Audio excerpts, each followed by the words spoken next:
1999년 대한민국은 IT 벤처 붐으로 뜨거웠습니다. 밀레니엄을 앞두고 모두가 새로운 시대를 꿈꾸던 시기였습니다.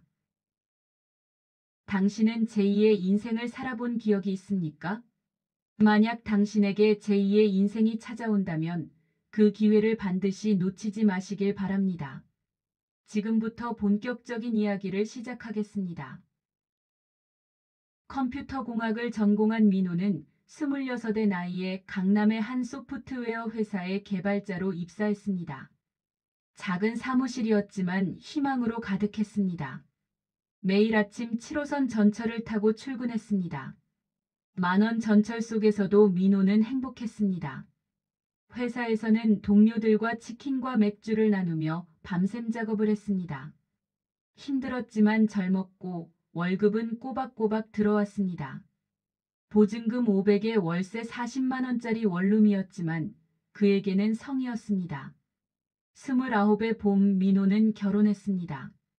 대학 MT에서 만난 그녀는 영문과를 나온 조용하고 따뜻한 사람이었습니다.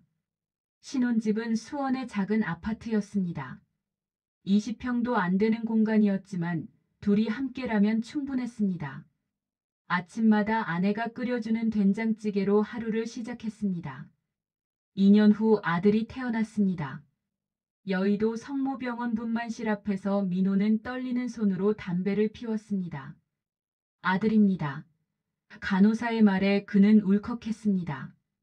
작고 빨간 아기를 안았을 때 세상을 다 얻은 기분이었습니다. 민호는 완벽한 아들 바보가 되었습니다. 부모님과 함께 살기로 했습니다. 서울 변두리의 다세대 주택 2층 전체를 쓰게 되었습니다. 좁지만 3대가 모여 사는 집은 늘 북적였습니다.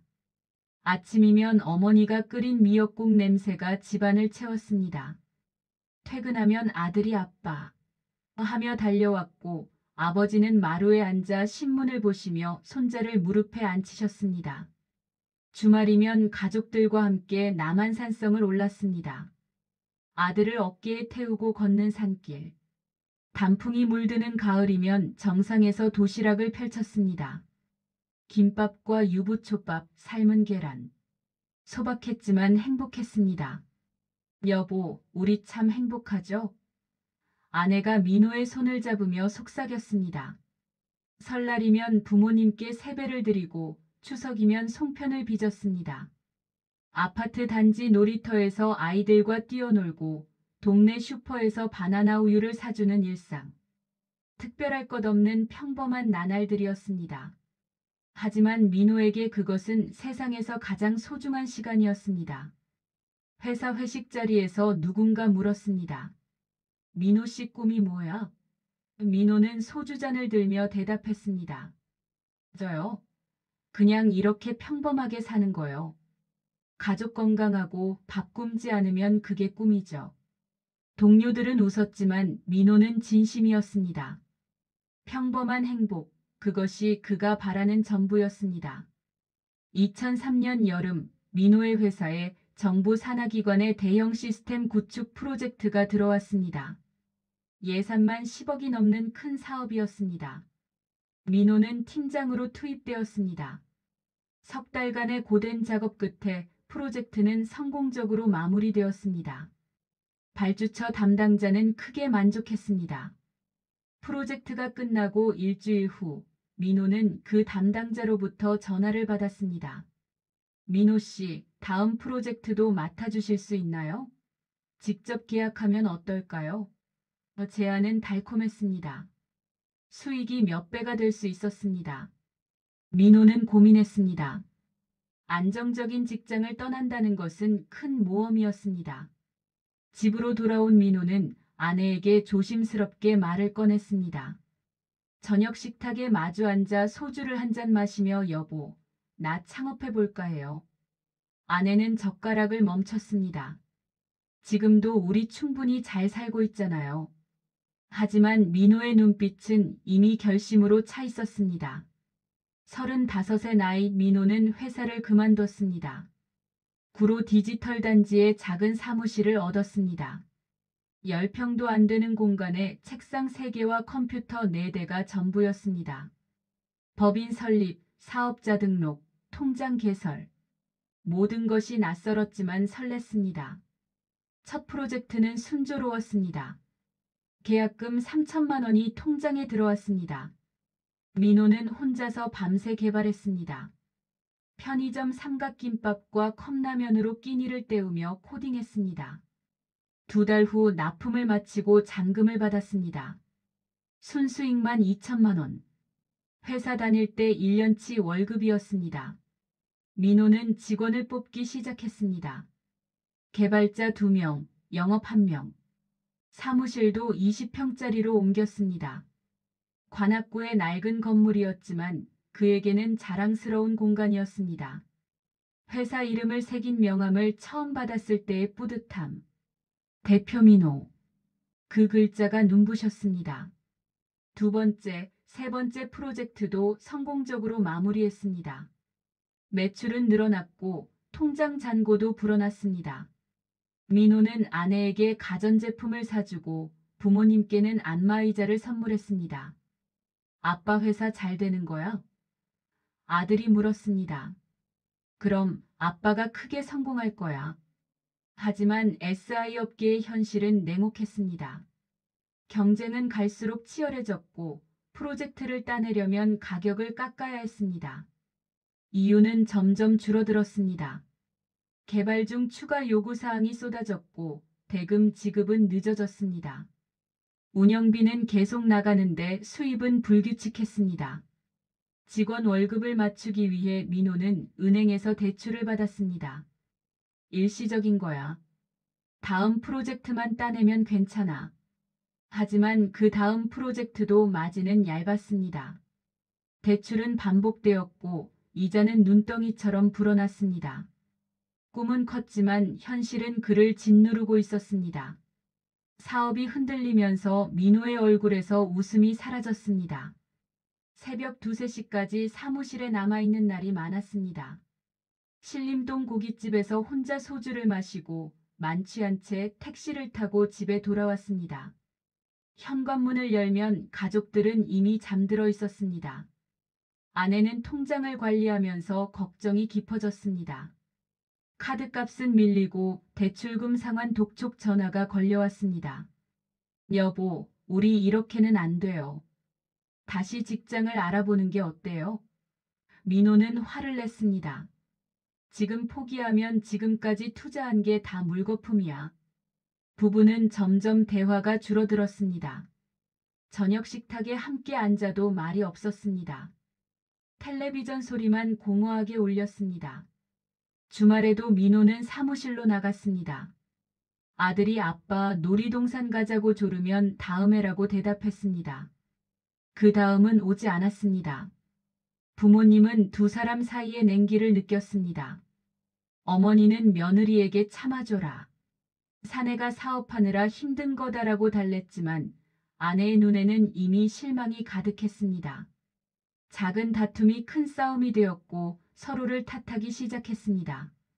결혼 10년 만에 2사람은 이혼을 결정했습니다. 서초동 가정법원 조정실에서 서류에 도장을 찍던 날 밖에는 봄비가 내렸습니다. 민호는 아무 말도 하지 못했습니다. 한때 사랑했던 사람과 이렇게 끝이 난다는 것이 믿기지 않았습니다. 아내와 아들은 강동구 친정 근처로 이사를 갔습니다. 텅 빈 방을 바라보며 민호는 무너졌습니다. 아들의 축구공이 베란다 구석에 놓여 있었습니다.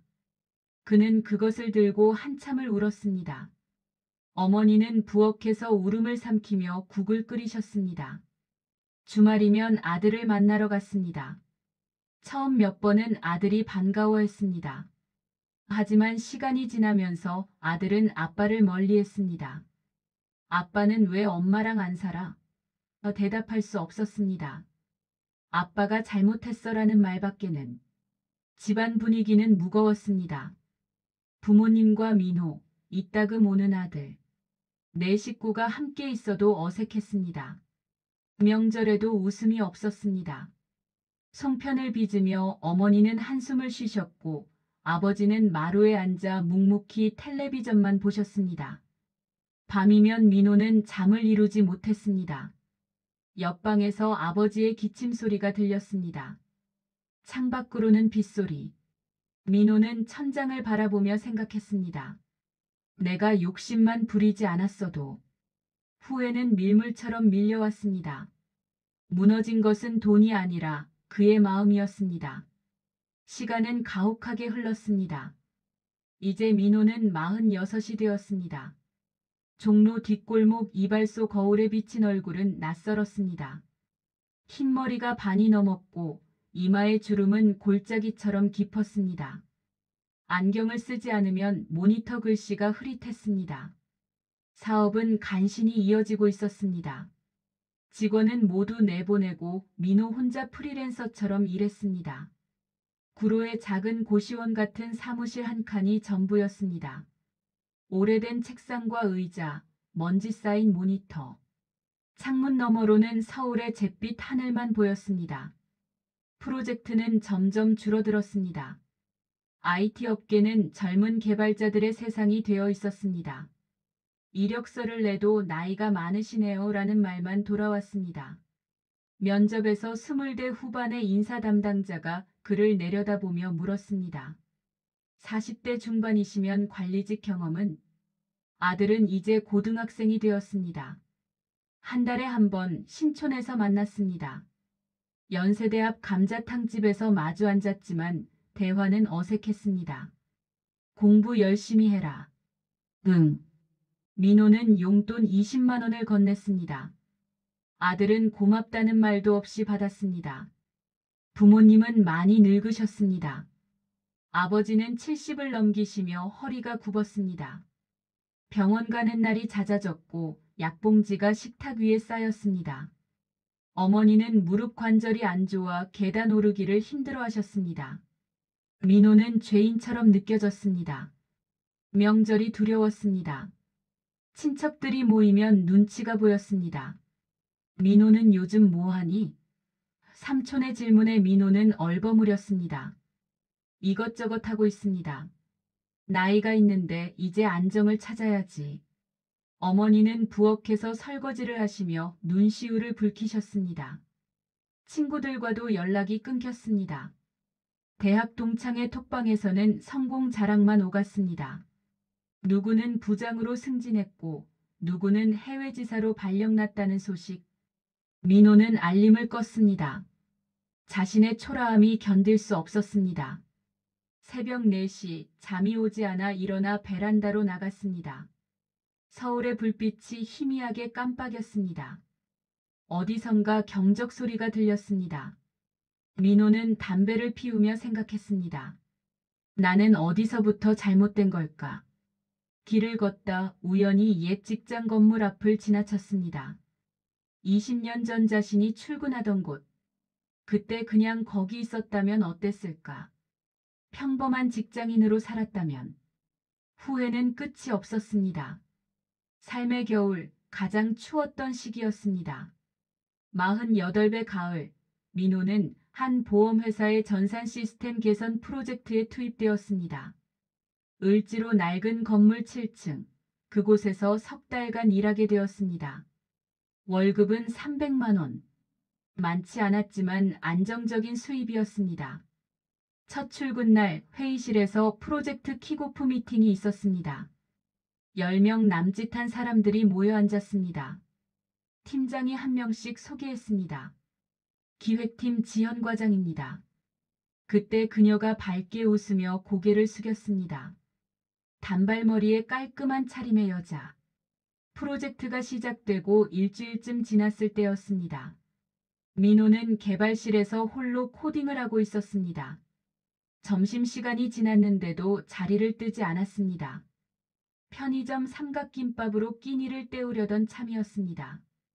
그때 지현이 다가왔습니다. 아직 점심 안 드셨어요? 을지로 골목의 작은 식당. 낡은 테이블에 마주 앉아 순대국을 먹었습니다. 지현은 자연스럽게 말을 걸었습니다. 민호 씨는 개발 경력이 오래되신 것 같아요. 네, 20년 넘었습니다. 대화는 자연스럽게 이어졌습니다. 지현은 36이었습니다. 미혼이었고 회사 근처 원룸에서 혼자 살고 있다고 했습니다. 결혼은 안 하세요? 민호가 물었습니다. 지현은 웃었습니다. 인연이 안 닿았나 봐요. 민호 씨는요? 민호는 잠시 말을 멈췄습니다. 저는 이혼했습니다. 지현은 놀라거나 불편해하지 않았습니다. 그러셨구나. 힘드셨겠어요. 그 말에 민호는 조금 마음이 열렸습니다. 오랜만에 자신을 판단하지 않고 들어주는 사람을 만난 기분이었습니다. 그날 이후 둘은 종종 함께 점심을 먹었습니다. 을지로 백반집, 충무로 칼국수집, 명동 만두집, 소박한 식당들을 다니며 이야기를 나눴습니다. 지현은 밝은 사람이었습니다. 힘든 일이 있어도 웃으며 넘겼고 주변 사람들을 배려했습니다. 어느 날 저녁 야근을 하던 중이었습니다. 사무실에는 민호와 지현만 남아 있었습니다. 밤 10시가 넘었습니다. 지현이 커피 2잔을 들고 왔습니다. 힘드시죠? 이거 드세요. 민호는 고맙다고 말했습니다. 지현은 옆 의자에 앉았습니다. 민호 씨, 요즘 많이 지쳐 보여요. 괜찮으세요? 그 물음에 민호는 할 말을 잃었습니다. 오랫동안 아무도 자신을 걱정해주지 않았습니다. 가족도 친구도. 그런데 이 사람은 진심으로 자신을 걱정하고 있었습니다. 괜찮습니다. 민호는 겨우 대답했습니다. 하지만 목소리가 떨렸습니다. 지현은 그의 손을 가만히 잡았습니다. 혼자 힘들어하지 마세요. 제가 있잖아요. 그 순간 민호는 느꼈습니다. 가슴 어딘가에 따뜻한 것이 스며드는 것을. 프로젝트가 끝난 후에도 민호와 지현은 계속 만났습니다. 주말이면 북한산 둘레길을 걸었습니다. 단풍이 붉게 물든 길을 나란히 걸으며 이야기를 나눴습니다. 민호는 지연에게 자신의 모든 것을 털어놓았습니다. 사업 실패, 이혼, 빚. 숨기고 싶었던 치부들을 하나하나 꺼냈습니다. 지연은 묵묵히 들어주었습니다. 판단하지 않았고 조언하지도 않았습니다. 그저 옆에서 걸으며 고개를 끄덕였습니다. 많이 힘드셨겠어요. 그 한마디가 민호에게는 큰 위로였습니다. 어느 겨울날 민호는 큰 위기를 맞았습니다. 진행 중이던 프로젝트 대금이 석 달째 밀렸습니다. 통장 잔고는 마이너스였고 신용카드는 한도 초과로 막혔습니다. 집 월세도 밀렸습니다. 민호는 독산동 고시원방에 앉아 통장을 들여다봤습니다. 휴대전화가 울렸습니다. 지현이었습니다. 민호 씨, 오늘 시간 돼요? 제가 근처에 있어서요. 민호는 만나고 싶지 않았습니다. 이런 모습을 보이기 싫었습니다. 하지만 지연은 이미 와 있었습니다. 좁은 고시원방에 둘이 앉아 떡볶이를 먹었습니다. 지현은 민호의 얼굴을 보며 물었습니다. 무슨 일 있어요? 민호는 고개를 저었습니다. 하지만 눈물이 났습니다. 미안해요. 이런 모습 보여서. 지현은 그의 손을 꼭 잡았습니다. 얼마나 필요하세요? 지현이 조용히 물었습니다. 아니에요. 괜찮아요. 민호는 고개를 저었습니다. 하지만 지연은 가방에서 통장을 꺼냈습니다. 제 적금이에요. 2천만 원 있어요. 쓰세요. 민호는 깜짝 놀랐습니다. 지연은 웃었습니다. 갚지 않아도 돼요. 이건 빌려주는 게 아니라 드리는 거예요. 민호 씨가 다시 일어설 수 있게. 민호는 울었습니다. 48 남자가 좁은 고시원 방에서 소리 없이 울었습니다. 지현은 그의 등을 토닥였습니다. 그날 이후 지현은 민호의 가장 큰 버팀목이 되었습니다. 밤늦게까지 일할 때면 도시락을 싸왔습니다. 김치볶음밥, 계란말이, 소시지. 소박한 반찬들이었지만 민호에게는 최고의 식사였습니다. 제대로 먹어야 일도 하죠. 민호가 아들 때문에 괴로워할 때도 지현은 곁에 있었습니다. 아이들은 다 알아요. 시간이 지나면 아빠 마음을 알게 될 거예요. 함께 문구점에 가서 아들 생일 선물을 골라주기도 했습니다. 어느 날 밤 광화문에서 둘이 걸었습니다. 청계천을 따라 걸으며 지연이 말했습니다. 민호 씨, 다시 시작할 수 있어요. 충분히 능력 있는 분이에요. 민호는 그녀의 손을 잡았습니다. 당신이 없었으면 나는 포기했을 거예요. 그녀는 천사였습니다. 날개는 없었지만 민호를 구원한 천사였습니다. 지연과 함께하면서 민호는 조금씩 회복되기 시작했습니다. 그녀의 응원은 그에게 새로운 힘을 주었습니다. 민호는 사업 방향을 바꿨습니다. 큰 프로젝트를 쫓는 대신 작고 안정적인 일들에 집중했습니다. 동네 소상공인 홈페이지, 중소기업 유지보수, 개인 의뢰 작업들. 수입은 많지 않았지만 꾸준했습니다. 한 달에 200만 원, 300만 원씩 벌었습니다. 그 돈으로 조금씩 빚을 갚아 나갔습니다. 지연에게 빌린 돈도 1년에 걸쳐 모두 갚았습니다. 갚지 않아도 된다고 했잖아요. 지연이 말했지만 민호는 고집했습니다. 독산동 고시원을 나와 신림동 오피스텔로 이사했습니다. 15평짜리 작은 공간이었지만 깨끗했습니다. 지연이 화분과 커튼을 사다 주었습니다. 이제 제대로 된 집 같네요. 민호는 오랜만에 편안한 밤을 보냈습니다. 아들과의 관계도 천천히 나아졌습니다. 민호는 매주 아들에게 메시지를 보냈습니다. 밥은 먹었니? 공부 너무 무리하지 마.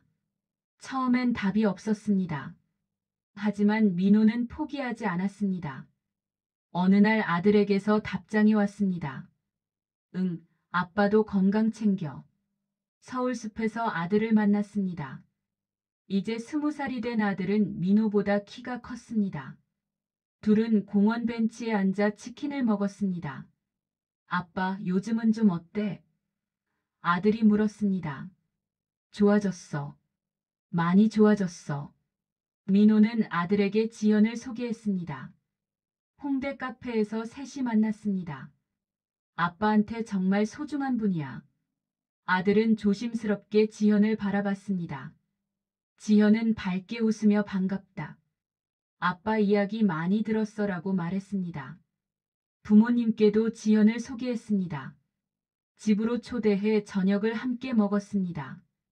어머니는 된장찌개와 불고기를 정성껏 준비하셨습니다. 지현은 설거지를 도우며 어머니와 이야기를 나눴습니다. 우리 아들 잘 부탁해요. 봄이 왔습니다. 여의도 윤중로에 벚꽃이 만개했습니다. 민호와 지현은 손을 잡고 벚꽃길을 걸었습니다. 꽃잎이 바람에 날려 그들의 어깨에 내려앉았습니다. 행복해?